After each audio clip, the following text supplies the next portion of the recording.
Dear students, coming illustration is a mixed concept based problem, and through coming illustration we will learn the application of the Coulomb's law and basic kinematics. JEE Mains और JEE advance में बहुत सारे problems ऐसे होते हैं जो mix concept based problem होते हैं। तो कमिंग इलस्ट्रेशन जो हम लोग डिस्कस करने जा रहे हैं कुछ इसी टाइप का प्रॉब्लम है। तो चलते हैं इलस्ट्रेशन सेक्शन में। In this illustration, it is given a non-conducting rod is bent at right angle and two small beads of equal mass small m carrying charges q1 and q2 of opposite sign can slide without friction on two sides of the rod. The rod is kept fixed on horizontal plane. आप diagram follow कर सकते हो। Diagram में हमारे पास एक non conducting rod थी जिसको 90 degree angle में हम लोगों ने फोल्ड कर दिया।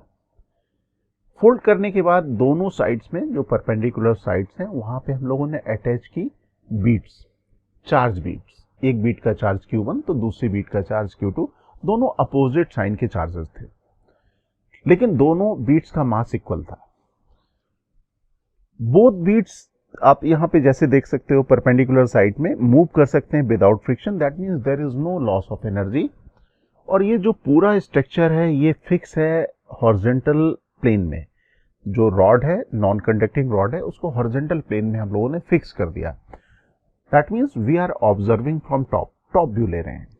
Next part of the question says the beads are release from the rest simultaneously at distance L and 2L from the corner as shown in the figure. आप यहाँ पे t इक्वल टू 0 की situation देख रहे हो, top से देख रहे हो, टॉप व्यू है। यहाँ पे बीड नंबर 1 की डिस्टेंस कॉर्नर से है 2L और बीड नंबर 2 की डिस्टेंस कॉर्नर से है capital L। When one of the bead reaches the corner, हमने यहाँ पे जब रिलीज कर दिया एक साथ तो उनमें से एक बीट कॉर्नर तक पहुंच गई। तो हमें बतलाना है कि दूसरी बीट की पोजीशन उस समय कहाँ पे होगी, where would be the other bead be located. दूसरी बीट की लोकेशन हमें मालूम करनी है। तो फर्स्ट ऑफ ऑल मैं इस डायग्राम को कॉपी कर लेता हूं नेक्स्ट पेज में। So this is the situation. अब यहाँ पे सबसे पहले हमें देखना होगा कि Q1 और Q2 दो चार्ज पार्टिकल्स हैं, इनमें लगने वाले फोर्सेस क्या क्या हैं। एक फोर्स तो हम लोग क्लियरली कह सकते हैं इलेक्ट्रोस्टैटिक अट्रैक्शन फोर्स होगा, और इलेक्ट्रोस्टैटिक अट्रैक्टिव फोर्स होता है along the line joining charges. तो मैं इन दोनों चार्जेस को स्ट्रेट लाइन से ज्वाइन कर देता हूं। ये सिचुएशन है t इक्वल टू 0 की। t इक्वल टू 0 में लगने वाले forces, electrostatic attractive force along the line joining charges, ये फोर्सेस होंगे। इसके अलावा वेट एक्ट करेगा वर्टिकल डाउनवर्ड डायरेक्शन में, लेकिन वो बैलेंस हो जाएगा नॉर्मल रिएक्शन का vertical component offered by the rod. साथ साथ यहाँ पे नॉर्मल रिएक्शन का हॉरिजॉन्टल कंपोनेंट भी एक्ट करेगा। Suppose this angle is theta. अगर हम लोग यहाँ पे एंगल थीटा ले लें, ये तो फोर्स हमने F लिख लिया, सपोज मैं इस एंगल को ले लेता हूँ थीटा। अब ये जो थीटा अगर ये एंगल है तो ये कंपोनेंट हो जाएगा F cos थीटा और दूसरा कंपोनेंट हो जाएगा F sin theta. F sin theta जो कंपोनेंट होगा फोर्स का, that component will be balanced by the horizontal component of the normal reaction offered by the rod. तो हमें horizontal component of the force के बारे में केयर करने की जरूरत नहीं पड़ेगी। सिमिलरली अगर मैं यहाँ की बात करूं तो ये जो component this angle will be theta, तो ये कंपोनेंट हो जाएगा फोर्स का F cos थीटा और ये भी normal reaction offered by the rod से बैलेंस हो जाएगा।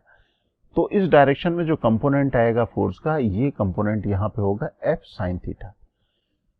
अब हम लोग यहाँ पे F की वैल्यू लिख लें। कूलॉम्स लॉ में हम लोग फोर्स के बारे में जानते हैं, अट्रैक्टिव फोर्स है यहाँ पे। ये फोर्स हो जाएगा K Q1 Q2 divided by R square. हम लोग यहाँ पे एज्यूम कर लें कि separation between the beads is small r, तो फोर्स की वैल्यू हो गई K Q1 Q2 divided by R square. Okay, theta angle हम लोगों ने यहाँ पे कंसीडर किया था और ये डिस्कस कर लिया था कि यहाँ पे बीट नंबर 1 को मूव कराने के लिए जो रिस्पॉन्सिबल फोर्स है वो है F cos थीटा, और यहाँ पे जो रिस्पॉन्सिबल फोर्स है that is F sin theta. अब हम लोग यहाँ पे एक्सेलरेशन ऑफ द बीट के बारे में एक्सप्रेशन लिख सकते हैं। Acceleration is equal to force divided by mass. तो यहाँ पे A1 एक्सेलरेशन हो जाएगा और ये हो जाएगा A2। Both acceleration will be directed toward the corner. अब हम लोग यहाँ पे a1 की वैल्यू लिख लें, a1 is equal to F cos theta divided by small n, और यहाँ पे a2 की value f sin theta divided by small n. Now let us find the ratio of the acceleration of the beads. a1 is to a2 निकाल लें. a1 is to a2 अगर करेंगे तो relation हमारे पास कुछ ऐसा आएगा, f divided by m, f divided by m cancel हो जाएगा, cos theta divided by sin theta, cot theta. और अगर cot थीटा हमारे पास आ गया तो ये राइट एंगल ट्रायंगल भी है, और इस राइट एंगल ट्रायंगल से हम लोग लिख सकते हैं cot theta equal to 2l divided by l, that means 2. हमें वैल्यू आ गई a1 is to a2. Ratio of acceleration of the beads आ गए. तो t इक्वल टू 0 की सिचुएशन थी ये. अब दोनों बीट्स ने मूव करना शुरू किया from initial velocity 0, bead number 1 और बीट नंबर 2, दोनों की इनिशियल वेलोसिटी 0. अब यहाँ पे dt टाइम इंटरवल कंसीडर करिए. So let us consider time interval dt. Time interval dt में बीट नंबर 1 मूव कर जाएगी राइटवर्ड डायरेक्शन में, और बीट नंबर 2 अगर हम लोग इस डायग्राम को देख रहे हैं, स्क्रीन को देख रहे हैं, तो ये डाउनवर्ड डायरेक्शन में, नॉट वर्टिकली डाउनवर्ड डायरेक्शन, क्योंकि वैसे तो हम लोग यहाँ पे हॉरिजॉन्टल प्लेन में इस पूरे सिस्टम को हम लोग ऑब्जर्व कर रहे हैं, लेकिन इस डायग्राम को देख के हम लोग कह रहे हैं कि यहाँ डाउनवर्ड डायरेक्शन में इसका डिस्प्लेसमेंट हो जाएगा. तो dt टाइम इंटरवल में ये यहाँ पे और ये यहाँ आ जाएगा. यहाँ पे एज्यूम कर लेते हैं displacement of the bead number 1 is ds1 और displacement of the bead number 2 is ds2. इसको हम लोगों ने ds2 ले लिया. अब after the end of the time interval dt, क्योंकि दोनों बीट इनिशियल वेलोसिटी 0 से चलना शुरू कर चुकी हैं, एक्सेलरेशन हो रहा है और टाइम इंटरवल स्मॉल है, तो हम लोग यहाँ पे इमेजिन कर लेंगे, बल्कि कंसीडर कर लेंगे कि दोनों बीट का acceleration during this time interval dt will remain constant. हम लोग ऐसा कंसीडर करना अफोर्ड कर सकते हैं, क्योंकि कोई भी एलिमेंटल टाइम इंटरवल हो या एलिमेंटल हमारे पास कोई डिस्प्लेसमेंट हो, वहाँ पे हम लोग इन प्रॉपर्टीज को, जो भी फिजिकल प्रॉपर्टीज हैं ड्यूरिंग दैट इंटरवल, उसको कांस्टेंट मानते हैं. तो dt is very small interval, तो हम लोग यहाँ पे एक्सेलरेशंस को कांस्टेंट हम लोग एज्यूम कर सकते हैं. तो सपोज यहाँ पे वेलोसिटी हो गई dv1 और यहाँ पे वेलोसिटी हो गई चेंज dv2. इनफैक्ट ये जो चेंज इन द वेलोसिटी मैं लिख रहा हूँ, this is the actual velocities of the particles और beads after the end of the interval dt. अब ये dv1 और dv2 की वैल्यू कैलकुलेट कर लें. एक्सेलरेशन कांस्टेंट है a1, इनिशियल वेलोसिटी 0, तो हम लोग यहाँ पे लिख सकते हैं dv1 is equal to a1 multiplied by dt. Similarly we can write change the velocity of the bead number 2, dv2 equal to a2 multiplied by dt. Now let us find the ratio of this velocities. dv1 divided by dv2 में लिख देता हूँ. यह आ जाएगा dt cancel होने के बाद a1 by a2, और a1 बाई a2 की जो रेशियो है that is 2. That means dv1 is equal to twice the dv2. और जो रेशियो वेलोसिटी का होगा, चेंज इन द वेलोसिटी का होगा, वही रेशियो डिस्प्लेसमेंट का होगा. तो हम लोग यहाँ पे लिख सकते हैं ds1 is equal to 2 multiplied by ds2. ये हमारे पास डिस्प्लेसमेंट का रेशियो आ गया. टाइम इंटरवल हम लोगों ने कितना कंसीडर किया था, dt. अब इस रेशियो को देख के हम लोग बतला सकते हैं कि displacement of the bead number 1 will be double of the displacement of the bead number 2.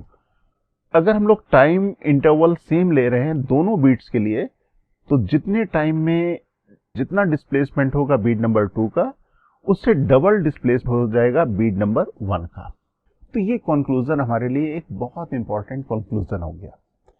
अब हम लोग यहाँ पे देखते हैं कि कॉर्नर से दोनों बीट्स की डिस्टेंस कितनी है. ये मूव कर चुका है ds2, इनिशियल डिस्टेंस थी capital L, that means this distance should be equal to L minus ds2. ये डिस्टेंस हो गई L minus ds2. Similarly we can write the expression for the distance of this bead number 1 from the corner. This is 2L minus ds1. ये distance हो गई 2L minus ds1.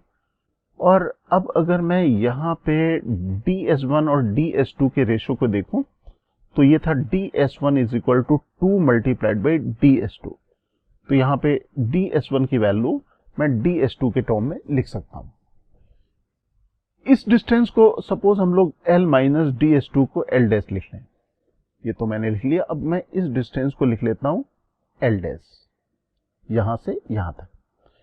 अब अगर मैं यहाँ पे कॉमन ले लूं 2, 2 मैंने कॉमन ले लिया तो ये आ गया L माइनस DS2.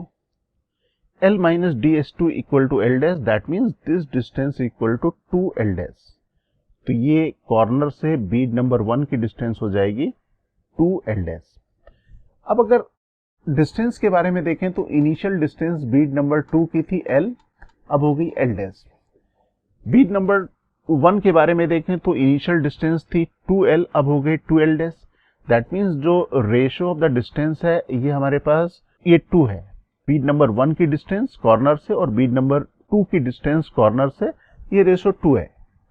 अब अगर हम लोग फर्दर एक टाइम इंटरवल dt कंसीडर करें, देखें कि इसके बाद यहाँ पे और यहाँ पे बीड नंबर 1 और बीड नंबर 2 का डिस्प्लेसमेंट कैसे होता है, उसको कंसीडर करने से पहले हम लोग यहाँ पे देख लें कि एक्सेलरेशन क्या होगा. एक्सेलरेशन के लिए फोर्स कंसीडर करना होगा, तो ये सपोज फोर्स ऑफ अट्रैक्शन हो गया F डैश और F डैश, क्योंकि अब डिस्प्लेसमेंट हो चुका है तो इनिशियल फोर्स वाज F, अब हम लोगों ने ले लिया F डैश. अब अगर हम लोग F डैश फोर्स और F डैश फोर्स यहाँ पे देख रहे हैं तो ये जो डिस्टेंस है 2L डैश और ये L डैश, एग्जैक्टली सिचुएशन वैसे ही आ रही है जो हमारे पास t इक्वल टू 0 की कंडीशन थी.